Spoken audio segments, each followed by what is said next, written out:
Credit دیتے ہیں.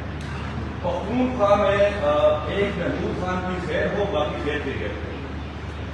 آپ ذرا یہاں پر موجود ہے، پہلے بھی آئے، اب دوبارہ موجود ہیں، تو مہربانی کریں اپنے وزیروں کی پرفارمنس کو انالائز کریں. دیگر ڈپارٹمنٹ کو چھوڑ دیں، ایک میڈیا کا سیکٹر ان سے نہیں سنبھالا جا رہا. جو آپ کی پریس کانفرنس کی دعوت نامے آتے ہیں وہ بھی ریڈیکولس طریقے سے آتے ہیں. جو تھوڑا بہت ہے میڈیا کا وہ بھی محمود خان صاحب نے سنبھالا ہوا ہے. تو ایک تو مہربانی کریں کہ آپ کس طرف توجہ دیں. سر دوسری بات کہ لوگ ظاہر بات ہے آپ کی پختونخوا میں فالوورز میں کثیر تعداد میں، اس میں کوئی شک نہیں ہے، آپ پختونخوا کے قابل لیڈر ہیں، لوگ آپ کو ووٹ بھی دیتے ہیں، لوگ آپ کے ساتھ جاتی بھی ہیں. لیکن نہ لوگوں نے وزیر اعظم ہاؤس کی دیواریں گرتی دیکھی، نہ لوگوں نے گورنر ہاؤس کی دیواریں گرتی دیکھی، نہ لوگوں نے وزیر اعلیٰ ہاؤس کی یونیورسٹیاں دیکھی، نہ لوگوں نے پاکستان کو آزاد ہوتے ہوئے دیکھا، نہ چوروں کو لڑکتے ہوئے دیکھا.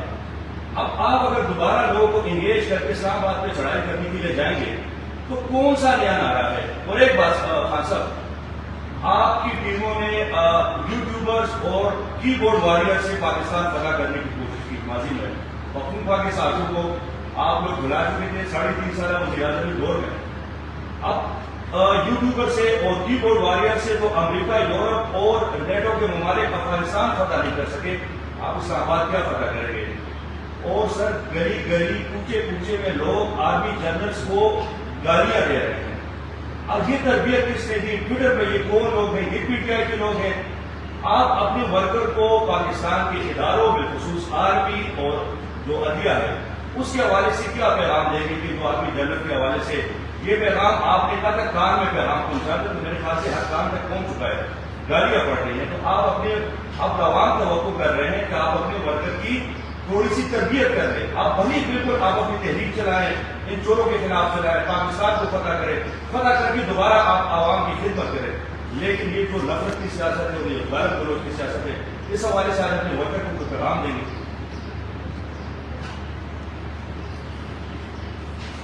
میں اس کا بڑا سخت جواب دے سکتا ہوں، لیکن میں وہ نہیں دوں گا.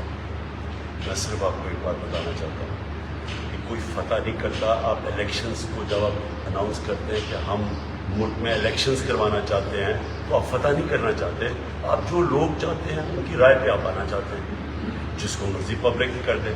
ہمارا صرف مسئلہ یہ ہے کہ ہم ایک کسی سازش کے تحت جو اتنا واضح سازش ہوئی ہے پاکستان کے اوپر، جس کے اوپر ہم نے سپریم کورٹ کے چیف جسٹس کو بھی پاکستان کے پریزیڈنٹ نے وہ مراسلہ بھیجا ہوا ہے جس پہ سازش واضح ہے.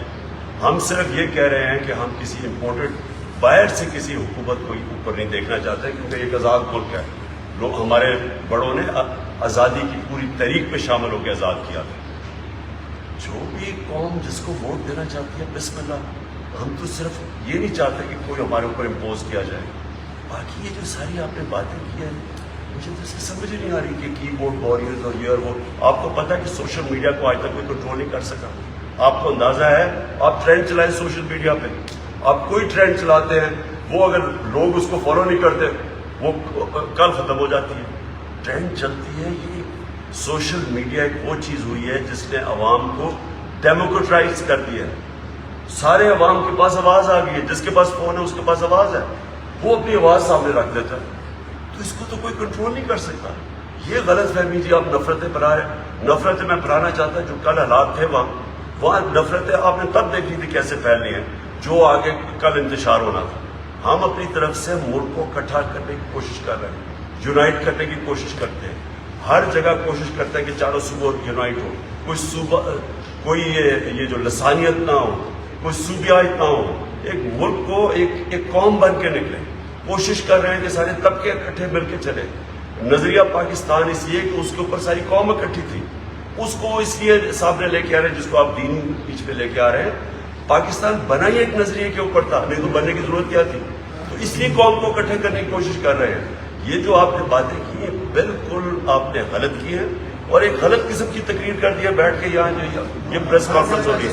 Thank you.